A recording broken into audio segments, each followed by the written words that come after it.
Welcome to Sinister Truths, the channel where dark history, hidden stories, and unsettling realities come to light. Before we begin, let us know in the comments which country you're watching from and what time of day it is for you. And make sure to subscribe and hit the bell so you never miss a chilling story. William Wells Brown entered the world around 1814, not as a child welcomed into a family, but as property recorded in another man's account. His birth did not come with a name chosen in love or a future imagined with hope. It came with an assumption already fixed by law and custom, that his life belonged to someone else. He was born in Kentucky to an enslaved woman named Elizabeth, and from the first breath he took, the rules of slavery wrapped around him tighter than any blanket ever could. His father was a white man, a relative of his enslaver, but that blood connection offered no protection. In the slave system, white paternity did not grant recognition, inheritance, or mercy. Instead, it often deepened cruelty. A child who visibly carried the features of his oppressor was a living reminder of exploitation, violence, and hypocrisy. For William, this meant growing up knowing that the man who could have acknowledged him as a son instead allowed him to be treated as livestock. Schools often summarize this fact in a single sentence, but they rarely pause on what it meant emotionally. To know that your very existence was proof of a crime, yet you were the one punished for it. William's earliest memories were shaped by instability. He was not raised in one place or by one owner. Enslaved children were frequently hired out, traded, or sold, and William was no exception. One moment he belonged to a household, the next, he was sent away to work for someone else. Each transfer meant new rules, new punishments, and new fears. There was no such thing as childhood innocence in slavery. From a very young age, William learned to read faces, moods, and tones of voice. Survival depended on anticipating anger before it erupted. His mother, Elizabeth, was the closest thing he had to safety, but even that bond was fragile. Enslaved mothers had no legal rights over their children. At any moment, a sale could separate them forever. William watched this happen to others. Children clinging to their mothers, screaming as they were dragged away, their cries fading as wagons rolled on. These scenes were not rare or shocking events, they were routine. They taught him early that love under slavery was dangerous because it could be taken without warning.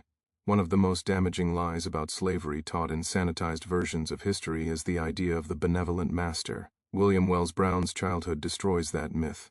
Even when an enslaver was not openly sadistic, the system itself was violent. A child could be whipped for dropping a tool, beaten for speaking without permission, or starved as punishment for mistakes that any child would naturally make.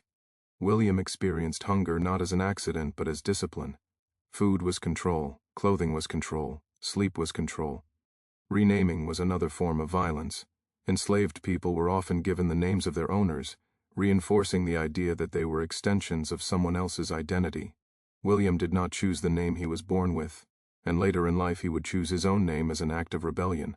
But as a child, his name could change depending on who claimed ownership of him. This constant erasure of identity sent a clear message: you are replaceable, interchangeable, and forgettable. As he grew older, William became increasingly aware that his treatment had nothing to do with his behavior or worth. He saw enslaved people punished even when they obeyed orders perfectly. He saw cruelty delivered calmly, without anger, simply because the system allowed it. This realization was critical. Slavery was not about discipline or work ethic, it was about power. Understanding this truth planted the first seeds of resistance in his mind.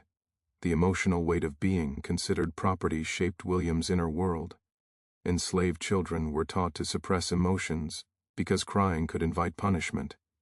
Fear became constant, but it had to be hidden. Anger was dangerous. Curiosity, awed, be fatal. William learned to appear obedient while thinking independently, a skill that would later define his writing and activism. Long before he ever held a pen, he was observing, remembering, and silently recording the injustices around him. Religion was often used to justify slavery, and William encountered this hypocrisy early. He watched white enslavers pray, quote scripture, and speak of Christian virtue, then turn around and beat human beings without remorse. These contradictions confused him at first, then enraged him. The idea that God sanctioned such cruelty did not sit easily in his mind. This internal conflict would later fuel his sharp critiques of American Christianity, especially as practiced in slaveholding states. What schools often fail to explain is how deeply psychological the violence of slavery was, especially for children.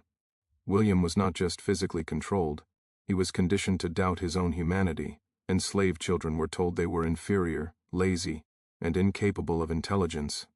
These lies were repeated so often that many internalized them. William resisted this internal destruction, but not without struggle. He later wrote about moments of despair, of feeling trapped in a world designed to crush any sense of self-worth. Despite being denied formal education, William's mind was active and alert. He listened carefully to conversations between white people, absorbing language, ideas, and contradictions. He noticed how laws were discussed, how business was conducted, and how enslaved people were spoken about as numbers rather than lives. This accidental education began in childhood, long before his escape. His intellect was not discovered later, it was forged early, under pressure. One of the most painful aspects of William's early life was realizing that the law itself was his enemy. There was no authority he could appeal to if he was beaten unjustly. No court would hear his pain. No official would defend him. This knowledge created a deep understanding that freedom was not just the absence of chains, but the presence of rights. Without rights, life was always conditional, always temporary. As a child, William also witnessed the commodification of black bodies in markets and auctions. He saw human beings inspected like animals, their teeth checked, muscles examined, prices negotiated. Even if he was not sold in those moments, the message was clear: he could be. This constant threat shaped how he saw the future, not as something to plan, but as something to endure. By the end of his childhood, William Wells Brown had already lived through experiences that would break many adults. He had seen families destroyed, violence normalized, faith corrupted, and identity stripped away. Yet within him, something survived. A quiet refusal to believe the lies told about his worth. A growing awareness that the system enslaving him was neither natural nor just. This first chapter of his life is often rushed through in classrooms, reduced to a few dates and facts. But without understanding this beginning, it is impossible to understand the man William Wells Brown became. His later courage, intelligence, and moral clarity did not appear suddenly after freedom. They were shaped in the darkest conditions, where every day of survival was an act of resistance. By the time William Wells Brown was sent to work on the Mississippi River, he was no longer just a child learning cruelty in fragments. He was being placed inside the very machinery of slavery, at its most efficient and most brutal. The river was not merely a body of water cutting through the American landscape. It was an artery through which enslaved lives were transported, traded, discarded, and erased. For Brown, the Mississippi became a moving classroom where the true scale and organization of slavery revealed itself in full. Steamboats were symbols of American progress. Newspapers celebrated them as miracles of modern engineering, proof that the nation was advancing toward prosperity and power. But beneath the polished decks and billowing smoke, these boats functioned as floating prisons. Brown worked as a cabin boy and general laborer, performing exhausting tasks from dawn until night. His labor kept the illusion of elegance alive for white passengers who dined, laughed, and spoke freely above him, rarely acknowledging the enslaved people who made their comfort possible.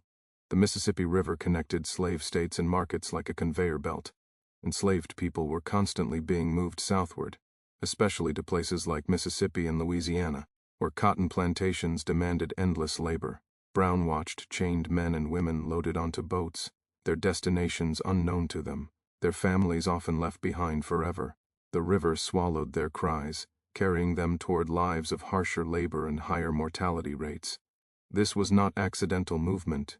It was systematic relocation designed to maximize profit. What schools often fail to emphasize is how normalized this violence was. The buying and selling of humans happened openly, without shame. Traders discussed prices over meals. Contracts were signed casually. Brown overheard these conversations while serving drinks or carrying luggage. He learned that enslaved people were categorized by age, strength, and obedience, reduced to statistics and ledgers. The casual tone with which lives were traded disturbed him more deeply than the whippings. Cruelty delivered calmly, without rage, revealed something far more terrifying. On the river, Brown saw slavery stripped of its domestic mask. Plantation owners sometimes claimed paternal care for those they enslaved, presenting themselves as guardians. But the river trade exposed the lie. Enslaved people transported by boat were not members of a household. They were cargo. They were packed into cramped spaces, poorly fed, and guarded constantly. Disease spread quickly below deck. When someone became too sick to be valuable, they were sometimes abandoned at ports or, in the most extreme cases, thrown overboard. Brown witnessed bodies disappear into the river without ceremony, as if a defective tool had been discarded. Mississippi, in particular, left a lasting imprint on Brown's understanding of slavery. The state was expanding rapidly, its wealth built almost entirely on cotton and coerced labor. As steamboats docked at Mississippi ports, Brown saw entire coffles of enslaved people marched off toward plantations. He noticed how the soil seemed to demand blood as much as seed. The farther south the boats traveled, the harsher the conditions became. Overseers grew more violent, punishments more extreme, and resistance more dangerous. The river also revealed the national scope of slavery. It was not a regional oddity or a backward tradition clinging to the past. It was integrated into American commerce, transportation, and finance. Northern businessmen invested in Southern plantations. Northern factories processed Southern cotton. Northern passengers traveled on boats powered by enslaved labor. Brown understood that slavery was not just a Southern sin. It was an American one. This realization later shaped his writing, which refused to let the North claim moral innocence. One of the most formative experiences for Brown was listening. On steamboats, white men spoke openly, assuming enslaved workers were incapable of understanding or remembering. Brown listened to politicians discuss states' rights, to businessmen complain about tariffs, and to preachers justify slavery using scripture. He heard jokes about enslaved people's suffering and casual boasts about breaking human beings into obedience. These conversations revealed the intellectual architecture of slavery, the arguments used to defend it, the lies repeated to sustain it. Brown learned that violence was not a failure of the system, it was its foundation. He saw enslaved people whipped publicly to set examples. He saw children separated from parents at docks, their screams dismissed as inconveniences delaying business. He saw women assaulted with impunity, their pain invisible in the legal system. On the river, there were no witnesses who mattered, no courts to appeal to, no communities to intervene. The water carried everything away. Yet even in this environment, Brown observed resistance. Sometimes it was subtle, an enslaved person pretending not to understand an order, breaking a tool or slowing work just enough to reclaim a fragment of control. Sometimes it was desperate, attempted escapes at ports, leaps into the river, acts of defiance punished with savage force. Brown saw the cost of resistance, but he also saw its necessity. These acts contradicted the lie that enslaved people accepted their condition. The Mississippi River also exposed Brown to the fragility of white authority. Steamboats were dangerous. Explosions, fires, and accidents were common. In moments of crisis, racial hierarchies sometimes collapsed. White passengers panicked. Orders became confused. Enslaved workers were suddenly relied upon for survival. Brown noticed how quickly the illusion of absolute control dissolved when technology failed. This planted another dangerous idea in his mind. Power was not natural or permanent. It depended on conditions that could change. As a young man, Brown began to connect what he saw on the river to his own future. He realized that as cotton production expanded, demand for enslaved labor would only increase. His chances of being sold south permanently grew with each passing year. Mississippi was not just a place he passed through, it was a warning. To be sent there was often a death sentence. This knowledge sharpened his desire for freedom from a vague longing into a strategic necessity. The river also influenced Brown's understanding of time. Slavery tried to trap people in an endless present of labor and obedience. But on the Mississippi, movement was constant, ports came and went, faces changed. Brown learned to think in terms of opportunity, brief windows where escape or resistance might be possible. This mindset later proved crucial when he finally fled slavery. Freedom, he understood, was not a single dramatic moment, it was something seized inch by inch. Emotionally, the river hardened Brown without destroying him. Repeated exposure to suffering could numb a person or radicalize them. In Brown's case, it did both in different ways. He learned to mask his feelings to survive, but inside, his sense of injustice grew sharper. He began to see himself not only as a victim, but as a witness. Someone had to remember what happened on those boats, at those docks, along those muddy banks. Someone had to tell the truth. The Mississippi River was also where Brown's moral clarity deepened. He saw that kindness from individual white people did not negate the violence of the system. A polite passenger who tipped well still benefited from enslaved labor. A captain who avoided unnecessary cruelty still transported human cargo. Brown learned to distrust gestures that did not challenge the structure itself.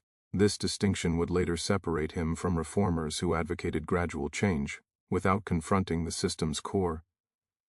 By the time Brown left river work behind, he was no longer simply surviving. He was analyzing. The Mississippi had taught him that slavery was organized, profitable, defended by law, and normalized by culture.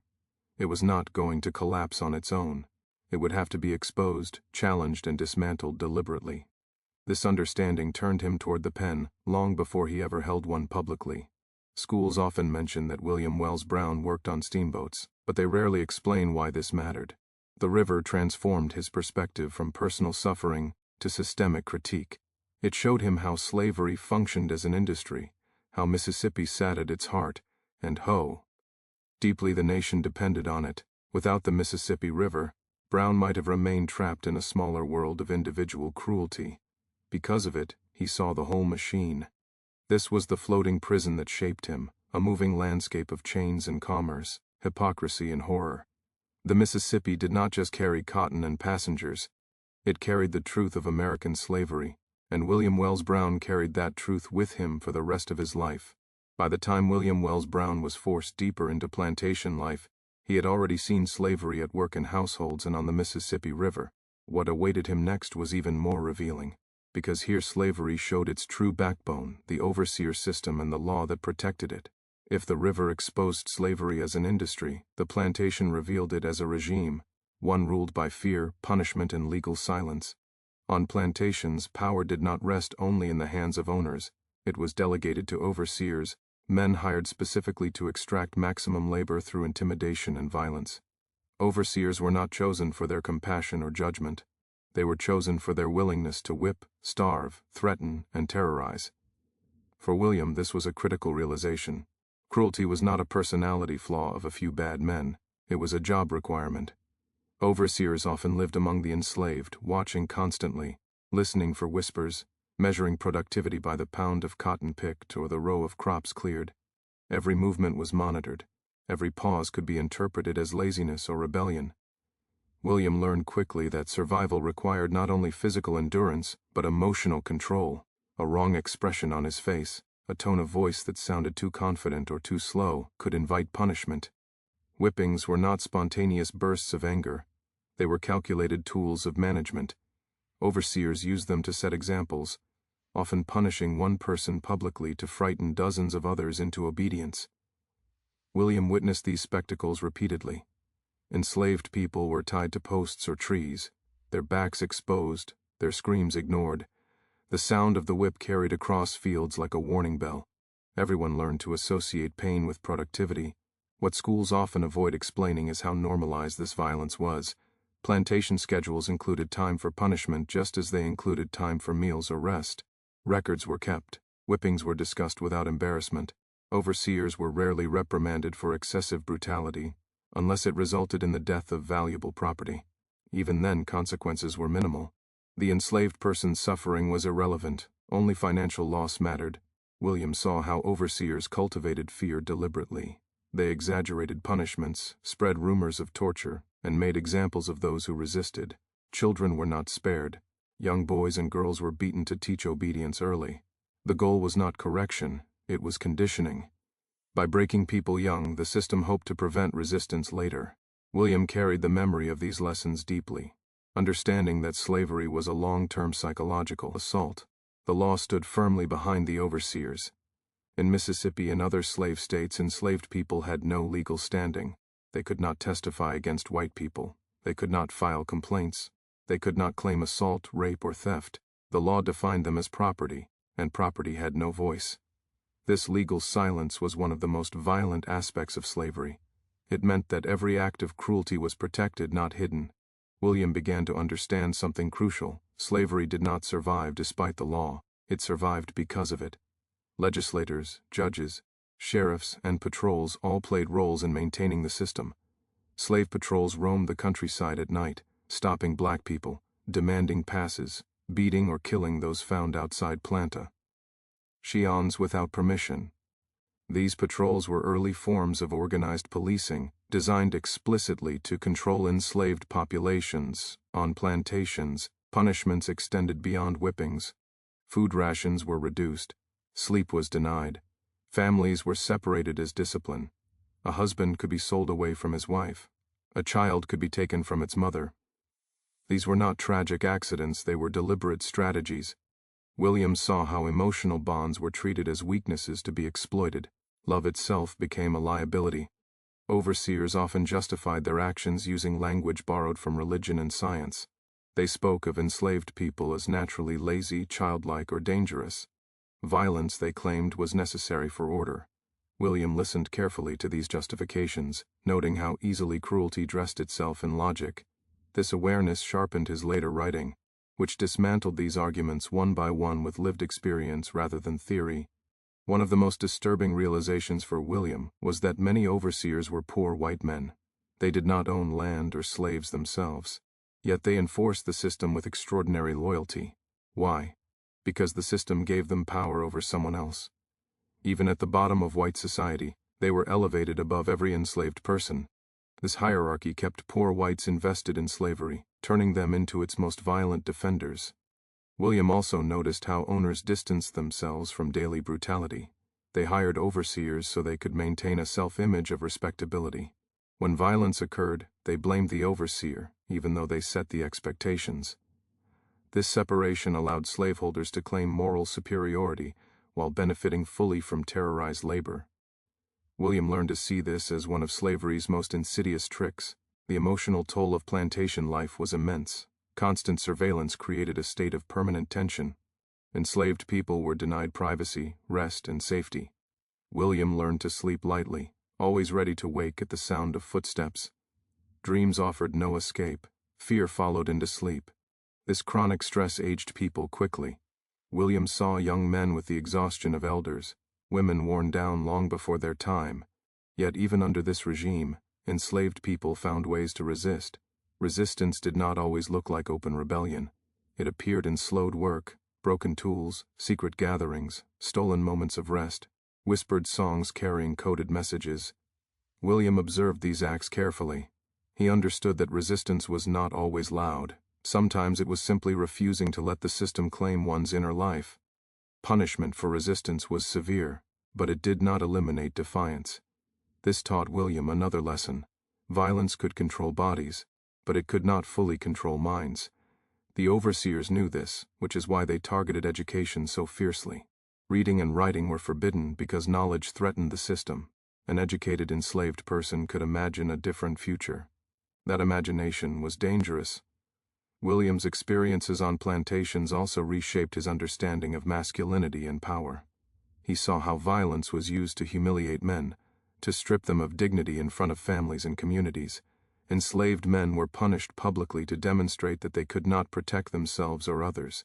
This psychological attack aimed to destroy leadership and solidarity. William recognized this strategy and remembered it. Women suffered uniquely brutal forms of violence. Sexual assault was common and rarely acknowledged. Overseers and owners abused enslaved women, knowing they faced no consequences. Children born from these assaults were added to the enslaved population, increasing wealth for the enslaver. William witnessed the pain and silence surrounding these crimes. He understood that slavery corrupted every relationship it touched. The law's silence extended to death. If an enslaved person died under punishment, investigations were rare and superficial. Juries composed of white men often ruled deaths accidental or justified. William learned that the law was not blind, it was selective. It saw only what benefited those in power.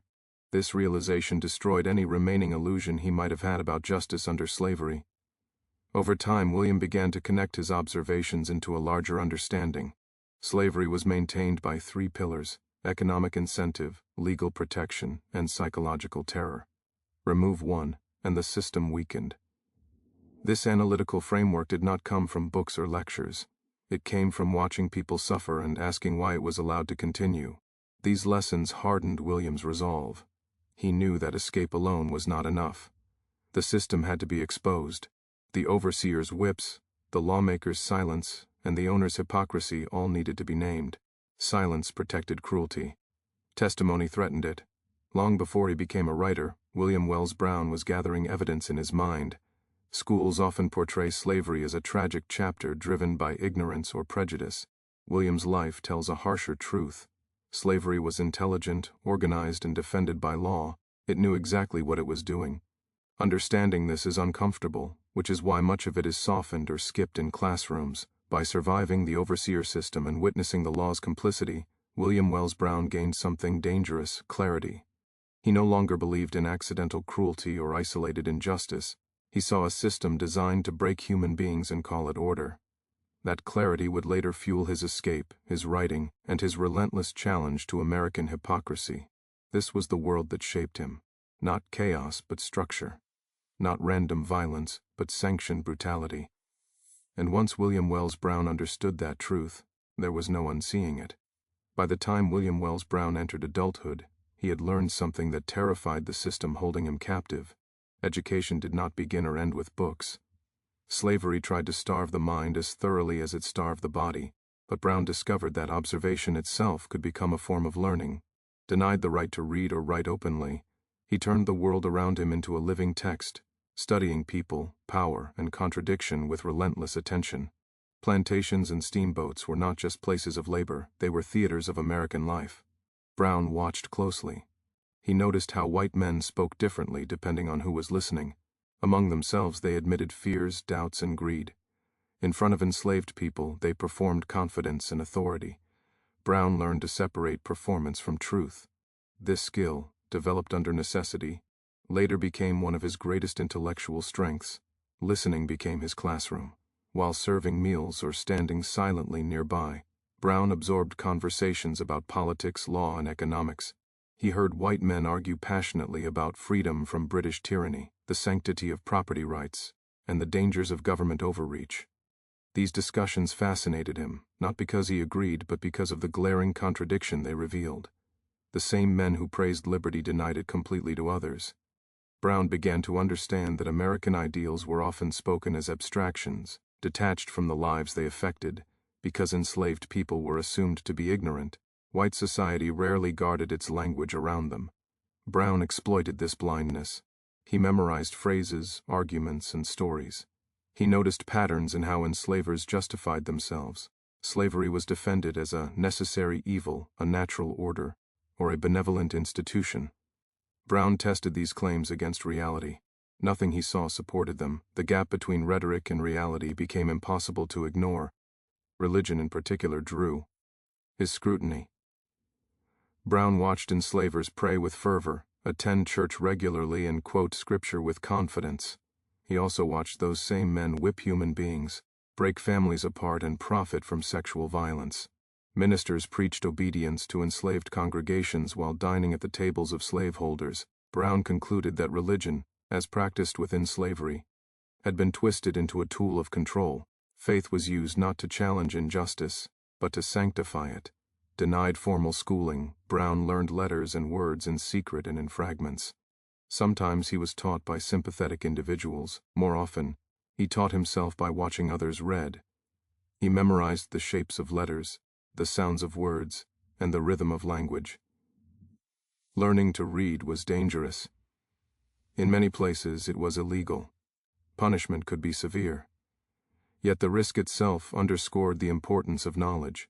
If reading was dangerous, it was because it was powerful. Brown's education was not only intellectual, it was psychological. He studied fear, how it was created, maintained, and exploited. He noticed how enslaved people were kept exhausted so they would not have the energy to think, how constant surveillance prevented planning, how unpredictable punishment destroyed trust. Understanding these tactics helped him resist them internally. Even when his body was controlled, his mind began to feel less captive. He also studied solidarity. Enslaved communities shared information quietly, passing warnings, news, and strategies through songs, gestures, and coded language. Brown learned to read these signals. He saw how knowledge circulated beneath the surface, invisible to overseers who underestimated the intelligence of those they enslaved. This underground exchange of information convinced Brown that enslaved people were not passive victims, but active thinkers navigating extreme constraints. Travel exposed Brown to regional differences that sharpened his analysis. On steamboats he encountered Northerners who opposed slavery in theory but benefited from it in practice. They criticized Southern brutality while wearing clothes made from slave-grown cotton and investing in slave-backed enterprises. Brown recognized this hypocrisy immediately. Opposition that did not require sacrifice struck him as hollow. This realization later shaped his critique of Northern complicity. Brown also learned by watching how enslavers reacted to resistance. Even minor acts of defiance produced disproportionate fear.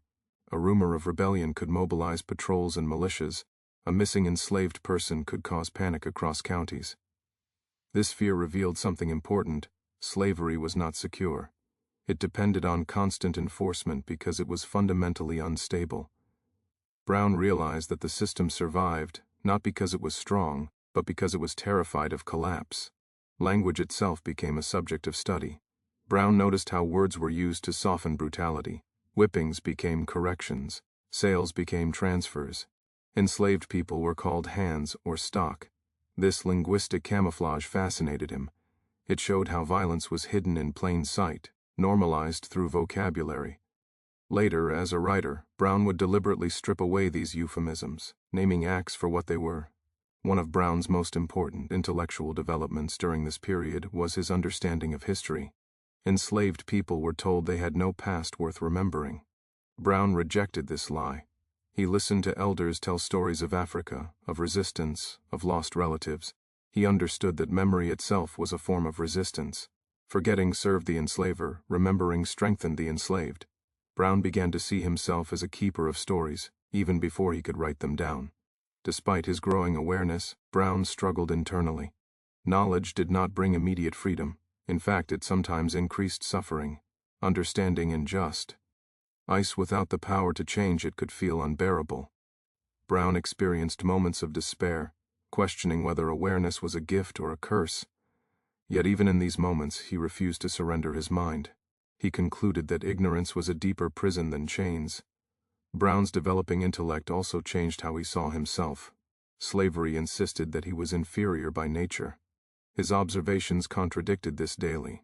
He saw intelligence, creativity, and resilience everywhere among enslaved people. He saw cruelty, cowardice, and moral emptiness among many enslavers. These comparisons shattered the logic of racial hierarchy. Brown did not need scientific arguments to reject white supremacy. Lived experience had already disproven it. As his confidence grew, so did the danger he posed. An enslaved person who thought critically was a threat. Brown learned to conceal his intelligence, presenting himself as obedient and unremarkable. This double life, appearing compliant while thinking freely, was exhausting but necessary. It was also training. Later, as a fugitive and activist, Brown would rely on the same skill to navigate hostile environments. This period of self-education transformed Brown's understanding of freedom. Freedom was not simply the absence of chains, it was the ability to think, speak, and act without fear.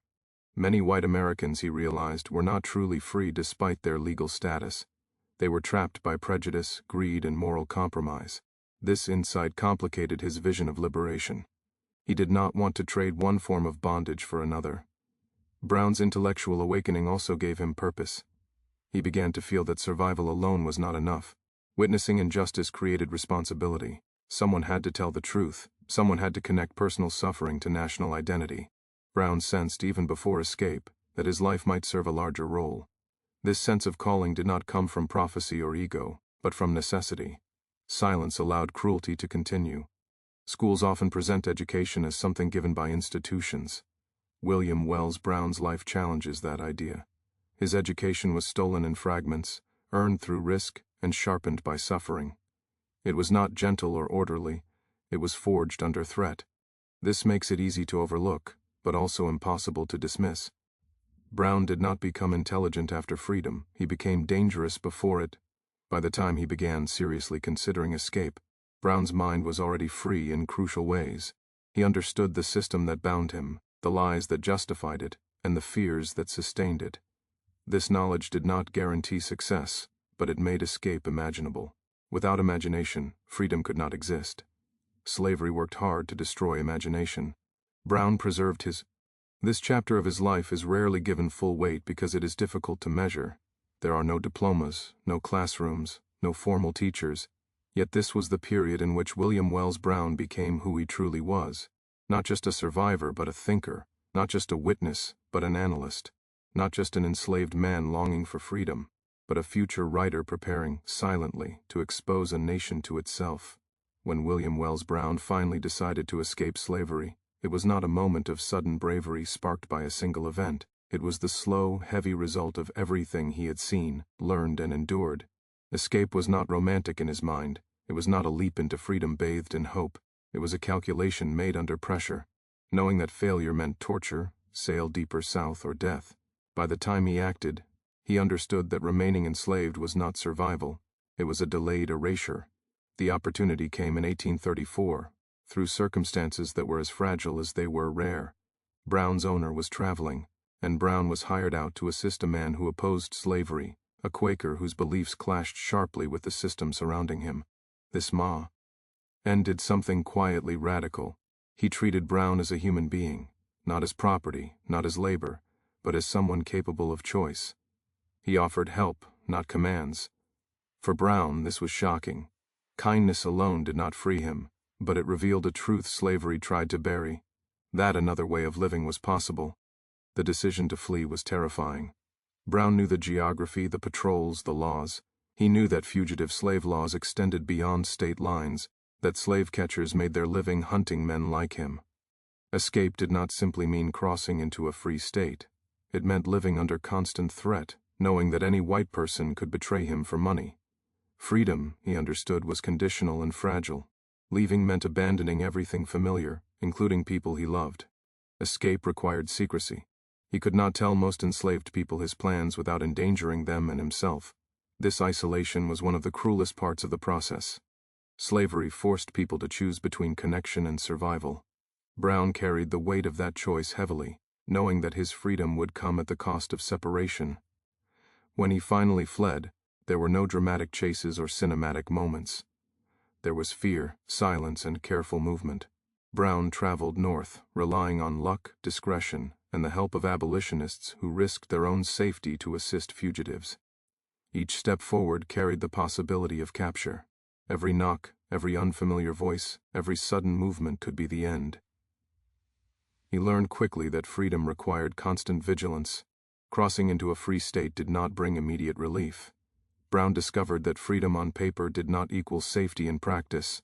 Slave catchers operated openly in northern states, backed by law and profit.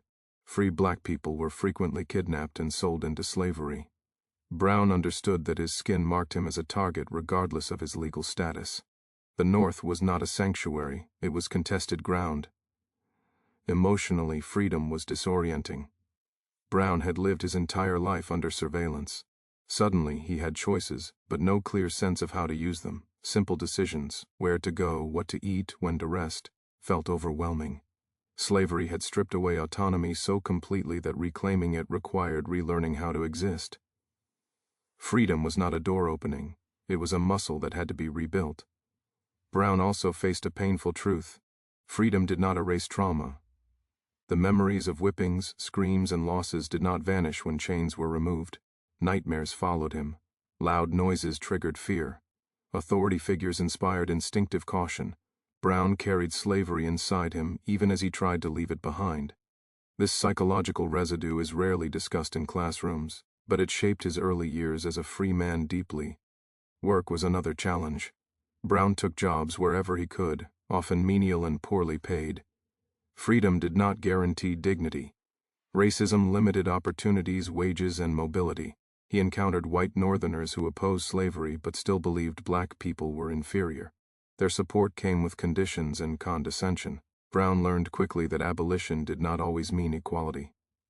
Despite these obstacles, freedom sharpened Brown's sense of responsibility. He could not forget those still enslaved. Each moment of relative safety carried guilt and urgency. Why him and not others? Why now and not earlier? These questions haunted him. Instead of paralyzing him, they pushed him toward action. Brown began to speak, quietly at first, sharing his experiences with abolitionist groups who recognized the power of first-hand testimony. Telling his story was risky. Public speaking exposed him to identification and capture. Slave catchers attended abolitionist meetings. Rewards were posted. Brown had to weigh the danger of silence against the danger of speaking. He chose speech. This choice marked a turning point. He was no longer just a fugitive seeking safety. He was becoming a witness challenging a nation's conscience. Brown's experiences as a fugitive taught him that freedom required community. Alone, he was vulnerable. Supported by networks of abolitionists, free black communities, and sympathetic whites, he found protection and purpose. These networks were fragile and imperfect, but they represented something slavery could not tolerate: cooperation across racial and moral lines. Brown saw in them a model of resistance larger than any individual escape. The Fugitive Slave Act loomed constantly in his mind, even before its harsher later version was passed. The law reminded him that the federal government was willing to sacrifice human freedom for political compromise. Brown understood that his status could change overnight with a stroke of a pen. This awareness made him restless.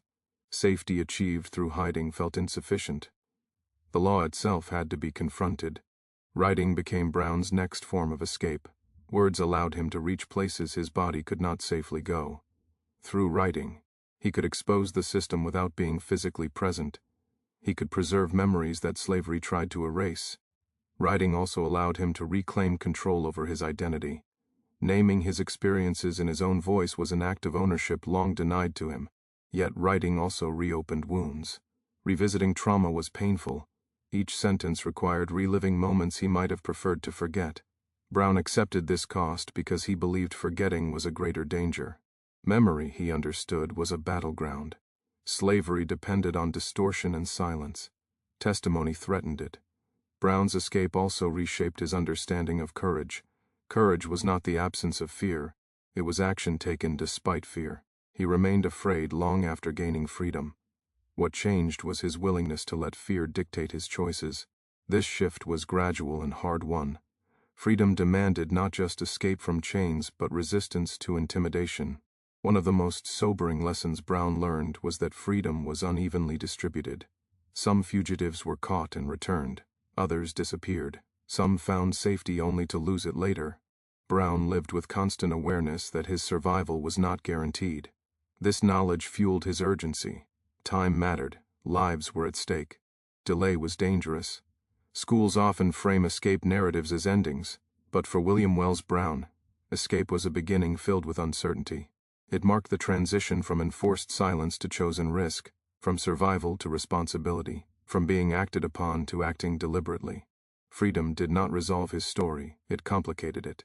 Brown's life as a free man was shaped by tension, between hope and fear, safety and danger, individuality and obligation. He learned that freedom without justice was incomplete. That personal liberation meant little if the system remained intact. This realization pushed him toward activism with increasing clarity. Escape gave Brown distance, but not detachment. Slavery remained present in his thoughts, shaping his goals and methods. He did not seek to forget the past. He sought to confront it publicly. Freedom gave him a platform, not peace. He accepted this trade knowingly. By surviving escape and its aftermath, William Wells Brown crossed a threshold few did. He had seen slavery from the inside, survived its machinery, and emerged with both clarity and voice. This combination made him dangerous to the institution he had fled, not because he carried weapons, but because he carried truth. This chapter of his life is often told quickly, framed as triumph, but the truth is heavier. Escape did not end the struggle, it intensified it. Brown traded visible chains for invisible threats. He gained movement but lost certainty. Yet he also gained something slavery could never allow: the ability to choose his path. That choice, to speak, to write, to XP, would define everything that followed. After escaping slavery, William Wells Brown discovered that freedom gave him something more dangerous than mobility, a voice the system could no longer legally silence. He understood quickly that survival alone was not victory. Slavery depended not only on chains and laws, but on ignorance.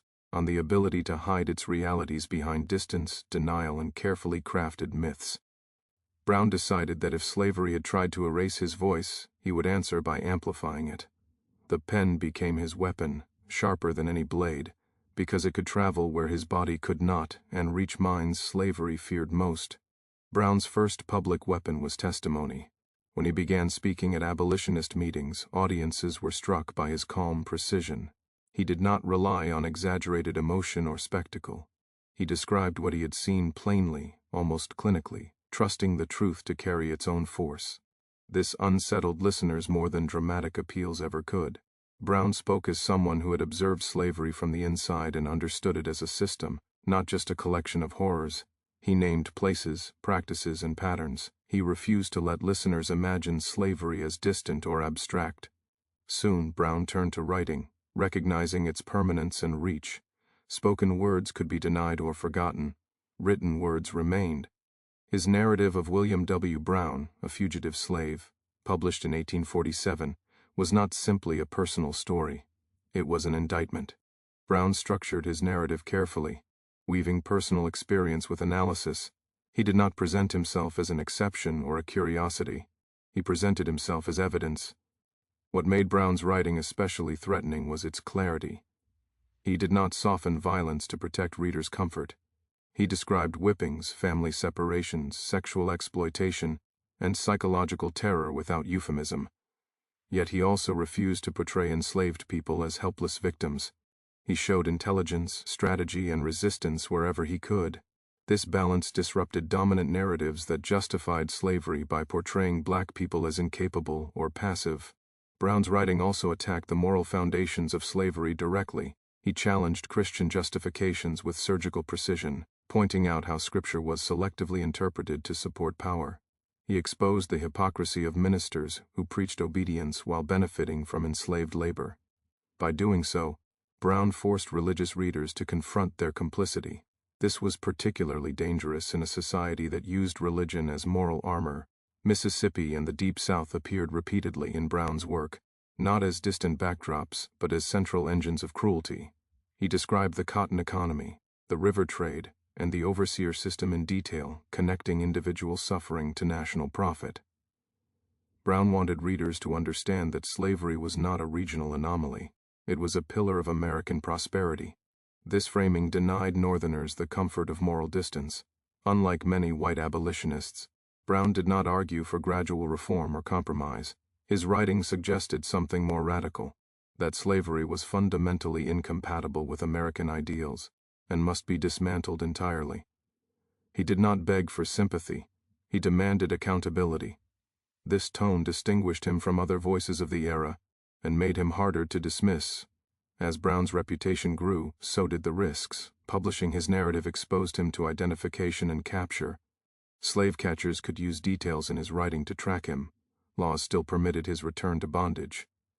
Brown understood this danger and made a strategic decision. He would leave the United States. In 1849, he traveled to Britain, where he could speak and write without fear of legal capture. In Britain, Brown's pen became even sharper.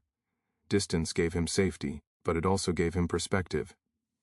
He addressed British audiences directly, explaining how their textile industries were tied to slave-grown cotton. He refused to let Britain claim moral superiority without acknowledging economic benefit. His lectures were popular and unsettling. Brown was not interested in polite applause. He wanted discomfort to provoke action. While abroad, Brown wrote more expansively. He began experimenting with forms beyond autobiography, recognizing that storytelling could reach people who avoided political tracks.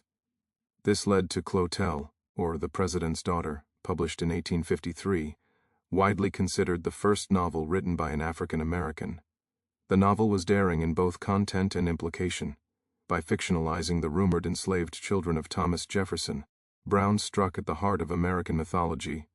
Through fiction, Brown exposed truths that nonfiction could not always convey safely.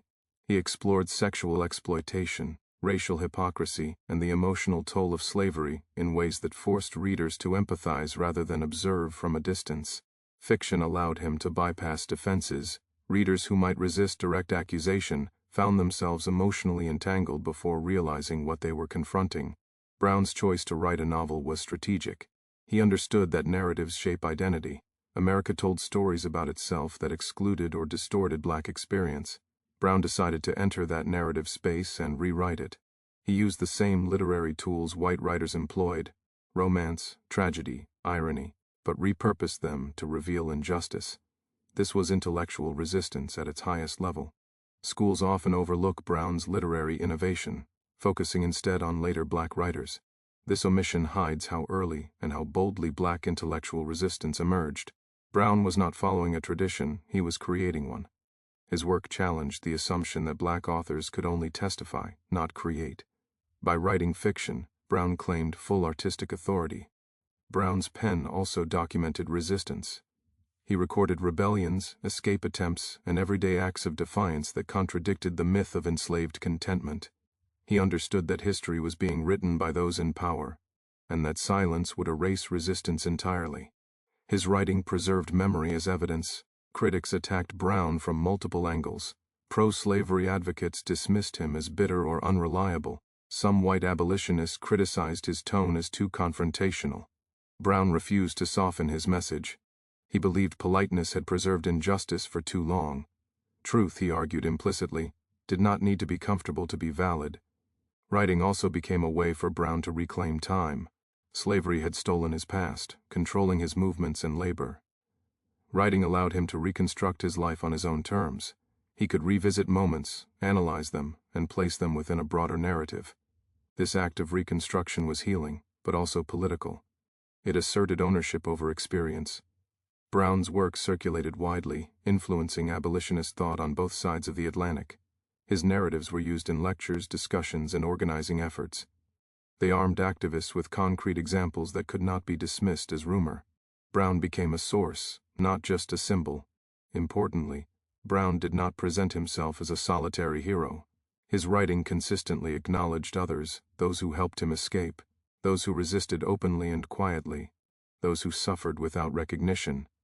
This collective framing challenged the individualistic myths that often dominate historical storytelling. Brown understood that slavery was collective oppression, and that resistance was collective too. The pen also allowed Brown to expose the emotional cost of slavery in ways statistics never could. He wrote about grief that lingered across years, about relationships severed permanently, about fear that reshaped personality. These details humanized enslaved people in a society invested in dehumanization. Readers could no longer pretend slavery was abstract. Brown's writing did something even more dangerous. It connected past, present, and future. He warned that slavery's logic, profit over humanity, law over justice, could survive even after formal abolition. This foresight would later prove chillingly accurate. Brown was not just documenting history, he was issuing a warning. By choosing the pen, William Wells Brown transformed from a witness into a challenger. He no longer simply described the system, he interrogated it. He demanded that readers locate themselves within it. Neutrality, his work implied, was complicity.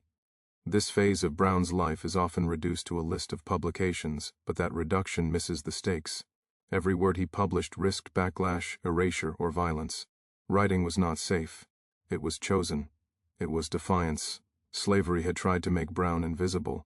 The pen made him unavoidable. His words crossed borders, challenged myths, and forced a nation to see itself through the eyes of someone it had tried to silence. That was why his writing mattered, and why it frightened those invested in the old order. By the time Brown returned to America years later, the ground had shifted. His voice was established. His arguments were in circulation.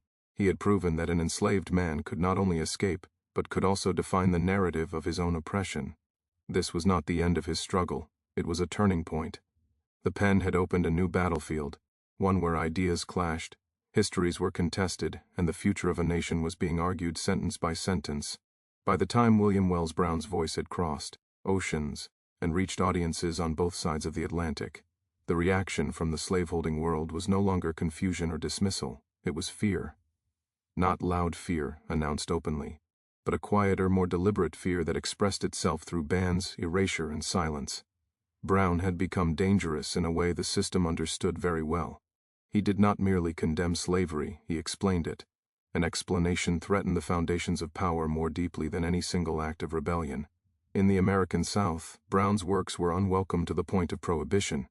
Slave states did not need to debate his arguments to understand the risk they posed. His narratives named names, described locations, and laid bare practices that Southern leaders insisted were exaggerated or benevolent. To allow his books into the South would have been to allow enslaved people access to language that articulated their own reality. That alone was unacceptable. Literacy among enslaved people was already feared. Literacy paired with truth was intolerable. But the danger Brown posed extended beyond the enslaved population. His writing also targeted the conscience of white readers, especially those who preferred distance and denial.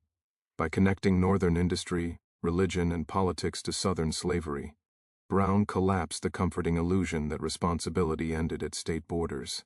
This made him threatening not only to planters, but to businessmen, politicians, and clergy, who benefited indirectly from the system. Banning his work was not just about controlling enslaved people, it was about protecting reputations. Censorship of Brown's writing was not always formal. In many cases it took the form of exclusion. His books were omitted from libraries. His name was left out of curricula. His contributions were minimized in favor of white abolitionists whose critiques felt less destabilizing. This quieter form of silencing proved more effective than outright bans. It allowed society to claim progress while avoiding discomfort. Brown understood this tactic well. He had lived under a system that erased identity daily. He recognized erasure as a continuation of violence by other means. To be ignored was not a neutral act, it was a political choice. Brown responded by writing more, speaking more, and diversifying his methods. If one door closed, he searched for another. One of the reasons Brown frightened the system was his refusal to accept partial narratives. He did not portray slavery as a moral contradiction that could be resolved through goodwill alone. He portrayed it as a structure embedded in law, economy, and culture. This meant that ending slavery required more than sympathy. It required dismantling institutions. That implication was radical. It suggested that comfort, wealth, and national identity were built on injustice. Brown's critics often accused him of exaggeration or bitterness. These accusations served a purpose. By framing his work as emotional rather than analytical, they attempted to discredit his authority. Brown countered this not by softening his tone, but by sharpening his arguments. He cited patterns. He compared regions. He exposed contradictions. His writing made clear that his conclusions were not reactions, but results. Another reason Brown was minimized was that he disrupted racial hierarchies within abolitionism itself. White abolitionists often positioned themselves as moral leaders, with formerly enslaved people serving as witnesses to suffering rather than thinkers. Brown refused that role. He analyzed politics, critiqued policy, and questioned strategy. He did not wait to be interpreted, he interpreted. This unsettled even allies who were uncomfortable sharing intellectual authority. Brown's novel Clotel intensified this discomfort. Fiction allowed him to explore subjects many reformers preferred to avoid, especially sexual exploitation and the hypocrisy of revered figures. By linking slavery to the private lives of American founders, Brown challenged the sacred narratives that underpinned national pride. He suggested that the nation's origins were not only heroic but compromised. This was not a message institutions were eager to preserve. The banning and marginalization of Brown's work also reflected fear of precedent. If one formerly enslaved man could write with such authority, what would follow? Brown represented a future where black voices defined black history. That future threatened control over narrative, education, and memory. Silencing him was a way of delaying that shift. Brown also frightened the system because he refused to separate past from present. He argued that slavery's logic, profit over humanity, law over justice, did not vanish with changing statutes. This insight made his work relevant beyond abolition. It suggested that racial injustice could persist under new names and forms. For a nation eager to declare problems solved, this was deeply unsettling. Even after emancipation, Brown's work remained inconvenient. The post-slavery narrative America preferred emphasized reconciliation and progress. Brown's writing complicated that story by insisting on accountability. He did not frame freedom as a gift granted by benevolence. He framed it as something taken through struggle. This challenged the idea that the nation had redeemed itself fully through abolition alone. Educational institutions played a major role in this selective forgetting. Curricula favored simplified narratives that could be taught quickly and comfortably. Brown's work demanded time, context, and moral engagement. Teaching him seriously required confronting uncomfortable questions about law, religion, and economics. Omitting him was easier. There was also the issue of genre. Brown did not fit neatly into categories. He was a formerly enslaved person, a historian, a novelist, a political thinker, and an international speaker. Systems prefer labels. Brown resisted them. This made him harder to package, harder to teach, and easier to overlook. Brown himself was aware of these dynamics. He wrote about how memory is shaped by power, and how history is often curated to protect those who benefit from it. He understood that silence could be as intentional as censorship. His persistence in the face of this silence was itself an act of resistance. What made Brown especially threatening was his calm. He did not rely on outrage alone. He wrote with restraint, clarity, and evidence. This denied critics the ability to dismiss him as hysterical or irrational. His tone communicated confidence and control. He wrote as someone who expected to be taken seriously, and that expectation itself was disruptive. Brown's marginalization also reveals something about how societies choose their heroes. Figures who challenge systems too directly are often softened or sidelined. Safer icons are elevated, those whose messages can be abstracted or depoliticized. Brown resisted abstraction. He insisted on specificity. He named Mississippi. He named the river trade. He named the law. This specificity anchored his work in reality, making it harder to mythologize and easier to fear. Even today, the relative absence of Brown's name from mainstream education is telling. It reflects ongoing discomfort with voices that connect historical injustice to contemporary structures. Brown does not allow readers to confine slavery to the past. He asks what replaced it, who benefited, and who still bears its costs. These questions remain unsettling, yet Brown's influence persisted despite attempts to minimize it. His work circulated among activists, scholars, and writers who recognized their power.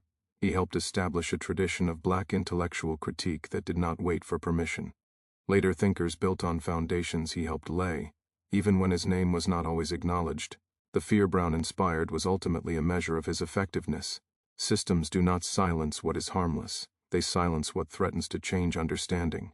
Brown changed understanding by insisting that enslaved people were not merely subjects of history, but authors of it. That insistence reshaped the intellectual landscape, even when it was resisted. Banning a book does not erase its ideas. Sometimes it amplifies them. Brown's work gained a reputation not only for what it said but for how power reacted to it. Suppression became proof of significance. Those who encountered his writing understood intuitively that it had touched something raw. Brown's legacy, then, is not only in the words he wrote, but in the reaction they provoked. Fear revealed truth, resistance revealed impact, silence revealed discomfort. Together, they form a map of how deeply his ideas cut into the foundations of American slavery and its afterlives. This is why William Wells Brown matters beyond his era. He shows how power responds when confronted with clarity. He shows how ideas can threaten systems more enduringly than violence, and he shows why forgetting is never accidental. William Wells Brown's story does not end with abolition, publication, or recognition. It ends, if it ends at all, in the uneasy space between memory and forgetting. The most revealing chapter of his life is not only what he did, but what happened after, how a man so influential, so widely read in his time, could slip into the margins of history. This final silence is not accidental. It tells us as much about how societies manage truth as any law or whip ever did. After slavery was formally abolished, the United States rushed to tell a story of redemption. The nation wanted closure. Emancipation was framed as a moral triumph, a cleansing moment that allowed the country to move forward without fully accounting for what had come before. In this narrative, figures like William Wells Brown were inconvenient. His work refused closure. He did not present slavery as a mistake corrected, but as a system whose logic could survive under new names. Brown warned that freedom without justice was incomplete. He understood that laws could change while power remained intact. Reconstruction, with its fragile gains and violent backlash, proved him right. Black Americans gained legal status only to face new systems of control. Sharecropping, convict leasing, segregation, that echoed slavery's structure. Brown's analysis anticipated this continuity, which made his work harder to fit into a celebratory national story. Schools, as instruments of national memory, reflected these priorities. Education favored narratives that emphasized progress, unity, and eventual harmony. Brown's writing demanded discomfort. Teaching him seriously required grappling with the idea that American democracy was built alongside systematic brutality, not in spite of it.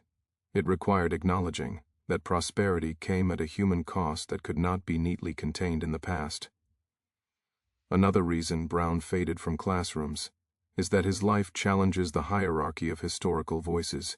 Traditional education often elevates presidents, generals, and lawmakers, those who held formal power. Brown held moral and intellectual power, not institutional authority.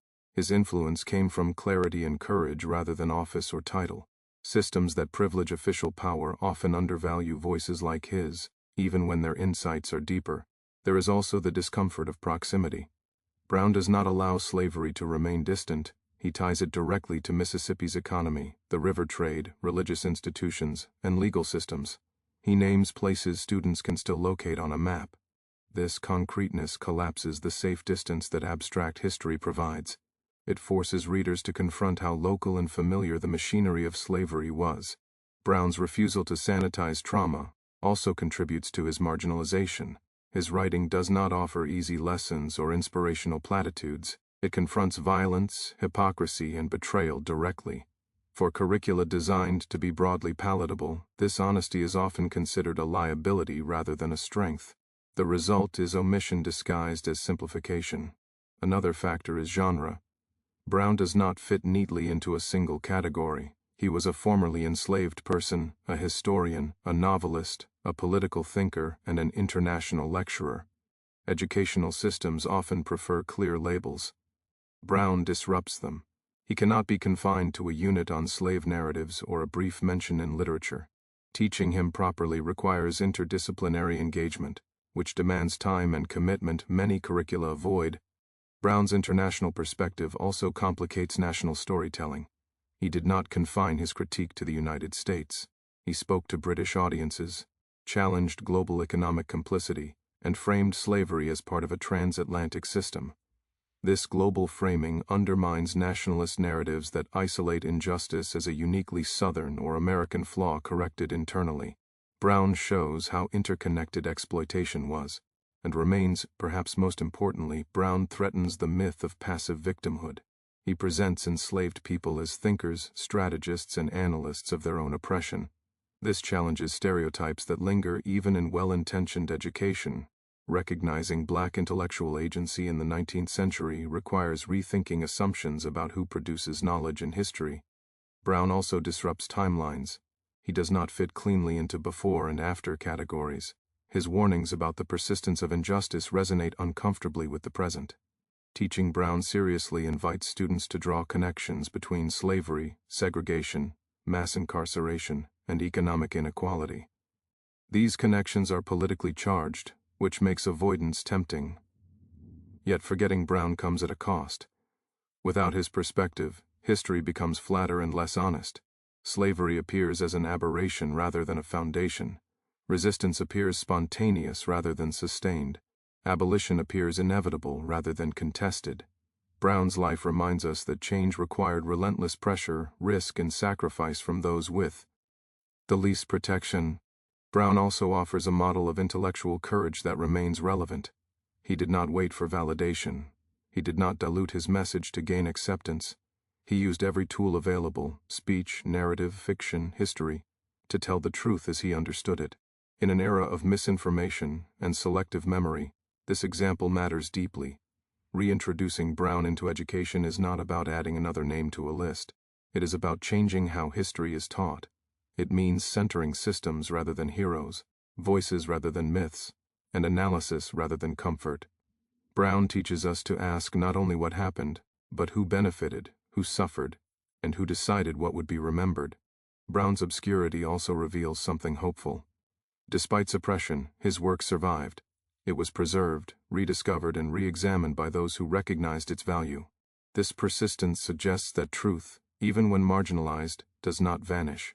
It waits, Today, as debates about history, memory, and education continue, Brown's life offers guidance. He reminds us that forgetting is an act, not an accident, that silence serves power, and that telling the full story is always a form of resistance.